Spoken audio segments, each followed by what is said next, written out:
আসসালামু আলাইকুম এভরিওয়ান। বাবার অফিসার গল্পের দ্বিতীয় পর্ব নিয়ে চলে আসলাম। তাহলে চলুন শুরু করা যাক। আমি বললাম, না মানে আঙ্কেল, আন্দাজ করলাম আর কি।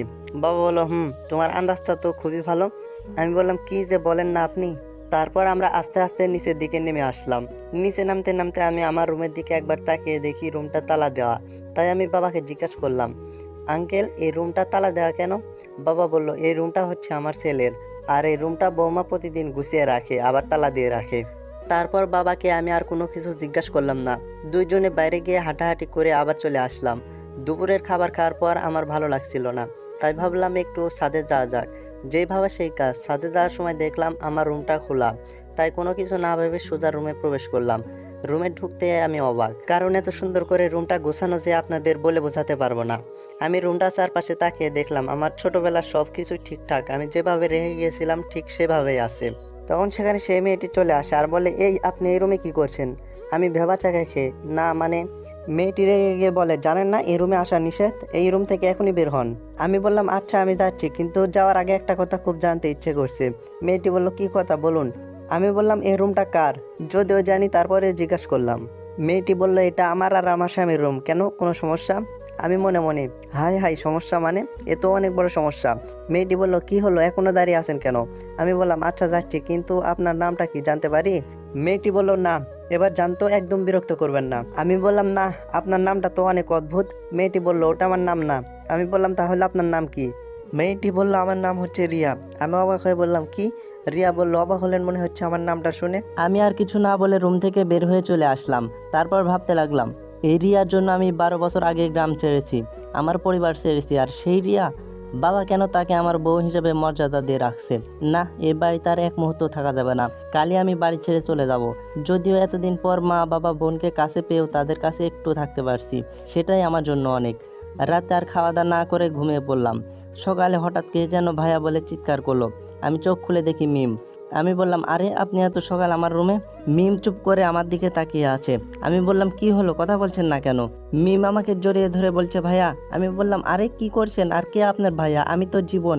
মিম কান্না করতে করতে বলল, তুমি আমার সেই হারিয়ে যাওয়া ভাই রাজ। আমি বললাম, আরে আপনার কোথাও ভুল হচ্ছে, আমি আপনার ভাই নই। মিম আমার হাত ধরে বলল, কি আমি ভুল করছি? তাহলে এই দাগটা কিসের? আমি মনে মনে, এই রে এখন কি বলি, কাল রাতে তো ব্যান্ডেজ করতে ভুলে গেছিলাম। মিম বলল, কি হলো বল, চুপ করে আসিস কেন? আমি বললাম, এটা কেটে যাওয়ার দাগ। মিম বলল, না কেটে যাওয়ার দাগ এমন হয় না। আমি বললাম, আরে হ্যাঁ, ছোটবেলায় আমার কেটে গেছিল, সেই দাগ হবে হয়তো। মিম বলল, আচ্ছা একটু দাঁড়াও, এই কথা বলে চলে গেল। একটু পর হাতে করে কি যেন নিয়ে আসলো, এসে বলে, এটা কি? আমার ছোটকালের ছবি দেখিয়ে। আমি বললাম, এমা, এই ছোট ছেলের হাতের দাগের সাথে আমার হাতের দাগের দেখেছি মিল আছে। মিম বলল, শুধু দাগের মিল না, এই ছবিটাও তোমার। আমি বললাম, আরে না। মিম বলল, আচ্ছা তুমি আমার মাথায় হাত রেখে সত্যি করে বলো তো, যে তুমি আমার হারিয়ে যা সে ভাই রাজ না? এখন আমি কি বলবো, কিছুই বুঝতে পারছি না। ওর মাথা থেকে হাতটা সরিয়ে নিলাম। মিম বলল, কি হলো, কিছু বলছিস না কেন? আমি জানি তুই কিছু বলতে পারবি না, কারণ তুই আমার সেই ভাই রাজ। আমি মিমকে জড়িয়ে ধরে বললাম, হ্যাঁ রে পাগলি, আমি তোর সেই হারিয়ে যাওয়া ভাই। মিম বলল, বাবা মা তোমরা কোথায়? আমি বললাম, এই কি করছিস, বাবা মাকে কেন ডাকছিস? মিম বলল, কতদিন পর তোমাকে পেয়েছি, এই খুশির খবরটা বাবা মাকে দিতে হবে না? আমি বললাম, না, তুই মা বাবা এমনকি কাউকে এই কথা বলতে পারবি না, আর যদি বলিস তাহলে আমি এখান থেকে চলে যাব, আর কোনোদিনও ফিরে আসবো না। মিম বলল, না ভাইয়া না, প্লিজ তুই আর এমন কথা বলবি না। আমি কাউকে বলবো না, কিন্তু তুই আমাদের ছেড়ে কোথাও যাবি না। মিমের ডাকা ডাকাইতে মা বাবা এবং রিয়া দৌড় দিয়ে রুমে চলে এসে জিজ্ঞাসা করে। মা বলল, কি হয়েছে রে মিম, এত চিৎকার করলি কেন? মিম বলল, দেখো মা, ভাইয়া বলছে সে নাকি নাস্তা করবে না। বাবা বলল, কেন বাবা, কি হয়েছে, নাস্তা করবে না কেন? আমি বললাম, না মানে শরীরটা ভালো লাগছে না। মা বলল, তা বললে কি করে হয় বাবা, রাতেও কিছু খাওনি, এখন কিছু খেয়ে নাও, দেখবে ভালো লাগবে। আমি বললাম, আচ্ছা আন্টি আপনারা যান, আমি আসছি। মা বলল, বাবা তাড়াতাড়ি এসো। এই কথা বলে তারা সবাই চলে গেল, কিন্তু মিম আমার দিকে অবাক দৃষ্টিতে তাকিয়ে আছে। তাই দেখে আমি ওকে বললাম, কি রে এমন করে তাকিয়ে আছিস কেন? মিম বলল, ভাইয়া তুই কি? হ্যাঁ। আমি বললাম, মানে কি বলছিস আবোল তাবোল? মিম বলল, তোর কি কষ্ট হয় না? আমি বললাম, আমার আবার কিসের কষ্ট হবে? মিম বলল, এতগুলো বছর পর মা বাবাকে কাছে পেয়েও তাদেরকে মা বাবা বলে ডাকতে পারছিস না, এতে তোর কষ্ট হচ্ছে না? আমি বললাম, কষ্ট হলেও কি বা করার আছে? মিম বলল, ভাইয়া তুই মা বাবাকে সত্য কথা বলে দে, জানিস মা বাবা তোর জন্য কত কষ্ট পায়? আমি বললাম, সে সময় এখনো আসে নাই রে বোন, আসলে বলে দেব। মিম বলল, আচ্ছা তুই তাড়াতাড়ি ফ্রেশ হয়ে আয়। এ কথা বলে মিম চলে গেল, আর আমিও ফ্রেশ হয়ে চলে গেলাম। তারপর ফ্রেশ হয়ে সকালে নাস্তা করে একটু রেস্ট নিলাম। বিকালে মিম এসে বলে, ভাইয়া চলো আমরা ঘুরতে যাই। আমি বললাম, কোথায় যাবি? মিম বলল, চলো তোমাকে গ্রাম ঘুরে দেখাই। আমি বললাম আচ্ছা চল তাহলে। মিম বলল এটা কি করছিস? আমি বললাম কেন, আমি আবার কি করলাম? মিম বলল হাতের ব্যান্ডেজ কোথায়? আমি বললাম এই রে, একদম মনে ছিল না, এই অবস্থায় বাইরে গেলে তো আমি ধরা পড়ে যেতাম। মিম বলল এখন ব্যান্ডেজটা করে নাও। তারপর মিমের সাথে গ্রামে ঘুরতে বের হলাম। গ্রামে আসলে অনেকটা পরিবর্তন হয়ে গেছে। আমি বললাম আচ্ছা মিম, একটা কথা বলবো? মিম বলল কি ভাইয়া? আমি বললাম রিয়া কেন আমাদের বাসায়, আর বাবাই কেন তাকে আমার বউ বলছে? মিম বলল সে অনেক কথা। আমি বললাম তাহলে বল আমাকে। মিম বলল তুই যেদিন রাতে বাড়ি ছেড়ে চলে গেলি, মা যখন সকালে দেখলো তুই রুমে নেই, তখন মা চিৎকার করে সবাইকে ডাকে। মা বলল রাজের বাবা কোথায়, তুমি তাড়াতাড়ি এদিকে এসো। বাবা বলল কি হয়েছে, সাত সকালে এত চিৎকার করছো কেন? মা বলল রাজ রুম খুলছে না, এত ডাকলাম। বাবা বলল কি বলো দেখি, সরো তো। মা বলল একটু দেখো। বাবা বলল রাজ বাবা, রাজ দরজা খুল বাবা। মা কান্না করতে করতে বলল কি হলো, আমার ছেলে দরজা খুলছে না কেন? বাবা বলল হয়তো ঘুমিয়ে আছে। মা বলল ঘুমিয়ে থাকলেও তো এত ডাকার পরে দরজা খুলছে না, আমার ছেলেটার আবার কিছু হলো না তো? বাবা বলল কি সব আবল তাবল বলছো, চুপ করো তো। মা বলল তোমায় বললাম ছেলেটাকে এত মেরো না। বাবা বলল চুপ করে থাকতে পারো না একটু, দেখি দরজাটা ভেঙে ফেলি। দরজা ভাঙার পর মা বলল এ কি, রুমে তো কেউ নেই। রাজ বাবা আমার কোথায় তুই? বাবা বলল না, রুমে কোথাও তো নেই, আসলে ছেলেটা গেল কোথায়? মা বলল এদিকে এসো, চিৎকার করে। বাবা বলল কি হয়েছে? মা বলল জানালাটা ভাঙা কেন? বাবা বলল তাই তো দেখছি, তবে কি রাজ? মা বলল তবে কি? বাবা বলল রাজ কি বাড়ি থেকে চলে গেছে?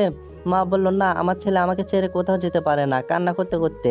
বাবা বলল তুমি একটু শান্ত হও, আমি দেখছি কি করা যায়। মা বলল আমি কিছু শুনতে চাই না, তুমি যেভাবে পারো আমার ছেলেকে খুঁজে এনে দিবে। তারপর গ্রামের সব জায়গায় বাবা লোক পাঠিয়ে দেয় তোকে খোঁজার জন্যে। আস্তে আস্তে গ্রামের সবাই জেনে গেল তুই বাসা থেকে পালিয়েছিস। বাবা মা এমনকি প্রত্যেকটা মানুষ তোকে খুঁজেছে। যখন তোকে আর কোথাও খুঁজে পাওয়া যাচ্ছে না, এটা শুনে রিয়া সুইসাইড করতে যায়। আর তখনই বাবা তাকে দেখে ফেলেন। বাবার জন্য রিয়া সুইসাইড করতে পারে নাই। পরে যখন বাবা ওর কাছে জানতে চায়, তখন সে তোর সাথে ঘটে যাওয়ার সব সত্য কথা খুলে বলে। এটা শুনে রিয়ার বাবা তো রিয়াকে অনেক মারতে থাকেন। তারপর বাবা বলেন এ কি করছেন আপনি, এসব ওকে মারছেন কেন? রিয়ার বাবা বলেন চেয়ারম্যান সাহেব আপনি সরে যান, ওকে আমি আজ মেরেই ফেলবো, এমন মেয়ে বেঁচে থাকার কোনো দরকার নেই। বাবা বলেন আপনি জানেন না রিয়া আমার বাড়ির বউ, তারপরে ওর গায়ে হাত তুলছেন? বাবার কথা শুনে সবাই অবাক হয়ে গেলেন। এত কিছুর পরে বাবা এ কথা বলবেন হয়তোবা কেউ ভাবতে পারে নাই। রিয়ার বাবা বললেন এ কি বলছেন আপনি, এর জন্য আপনার নিরপরাধ ছেলে আজ বাড়ি ছাড়া। বাবা বলল সে যাই হোক না কেন, ও ছোট মানুষ, না বুঝে এসব করেছে, আর আমি জানি আমার ছেলে একদিন ঠিকই আমার কাছে ফিরে আসবে। রিয়ার বাবা বলেন কিন্তু? বাবা বলেন কোনো কিন্তু নাই, আর রিয়া আজ থেকে আমাদের বাড়িতে থাকবে। তারপর বাবা রিয়াকে আমাদের বাড়িতে নিয়ে আসে। মা সব কিছু শুনে প্রথম রিয়াকে একদমই দেখতে পারতো না, কিন্তু আস্তে আস্তে যখন রিয়া বড় হতে থাকলো, তখন ওর ব্যবহারে মা তাকে আপন করে নিয়েছে।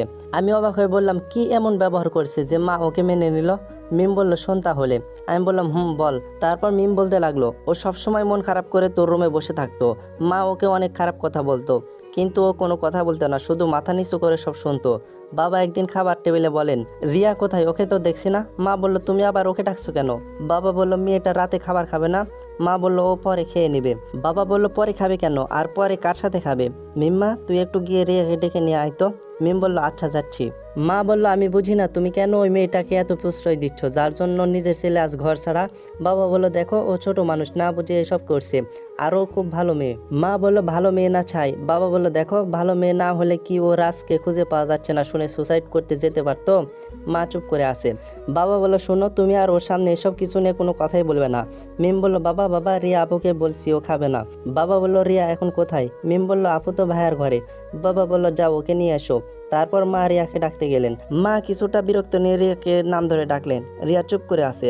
মা বলল চুপ করে না থেকে তাড়াতাড়ি খেতে এসো। তারপর রিয়া মার পিছন পিছন খাবার খেতে আসলো। তারপর বাবা বলল দেখ মা এভাবে না থেকে কাল থেকে স্কুলে যাবি বুঝলি? রিয়া আর কোনো কথা বলেনি, এভাবে পড়ালেখা শেষ করলো। আর বাবা একদিন রিয়াকে ডেকে বলল মারে অনেক বছরই তো হলো, রাজ্যের কোনো খোঁজ খবর নেই, তাই বলছিলাম কি এভাবে আর কতদিন, তোর তো একটা জীবন আছে, তাই আমি বলছিলাম কি তুই যদি চাস তাহলে আমি তোর জন্য বিয়ের পাত্র খুঁজতে পারি। এই কথা শুনে রিয়া কি বলবে কিছুই বুঝতে পারছে না। তারপরেও নিজেকে সামলে নিয়ে বলল বাবা আমার অপরাধ নেবেন না, আমার যদি বিয়ে হয় তো রাজের সাথেই হবে, আর কাউকে আমি স্বামী হিসাবে চাই না। বাবা বলল দেখ মা পাগলামো করিস না, ও যদি আর কোনোদিনও ফিরে না আসে তখন কি করবি? রিয়া বলল তাহলে আমি এভাবে চিরটা কাল অপেক্ষা করব, তবু এই জীবনে রাজকে ছাড়া আমি কাউকে বিয়ে করতে পারবো না। এ কথা বলে রিয়া কাঁদতে কাঁদতে চলে গেল। বাবা বলল দেখলে রাজের মা মেয়েটা রাজকে কতটা ভালোবাসে। মা বলল দেখতে তো পাচ্ছি, মেয়েটা সেই ছোটবেলা থেকে রাজের স্মৃতি আঁকড়ে ধরে বেঁচে আছে। মিম বলল হ্যাঁ মা, আর সবসময় ভাইয়ার ছবি ধরে কাঁদতে থাকে। মা বলল জানি না ছেলেটা আজ কোথায় আছে, দোয়া করি যেখানেই থাকুক না কেন ভালো যেন থাকে। এরপর থেকে মা আর রিয়ার সাথে কখনো খারাপ ব্যবহার করতেন না, সবসময় নিজের কাছেই রাখতেন। মিম ধাক্কা দিয়ে বলল, এ ভাইয়া তোর আবার কি হলো? আমি বললাম না কিছু না। মিম বলল সন্ধ্যা হয়ে গেছে, এখন বাড়ির দিকে যাওয়া যাক চল। তারপর বাড়িতে চলে আসলাম। বাড়িতে আসতেই বাবা বললেন, তো বন্ধুরা এই পর্ব এখানেই শেষ হচ্ছে। পরবর্তী পর্ব চাইলে কমেন্ট করুন আর চ্যানেলটি সাবস্ক্রাইব করে পাশে থাকুন। ধন্যবাদ।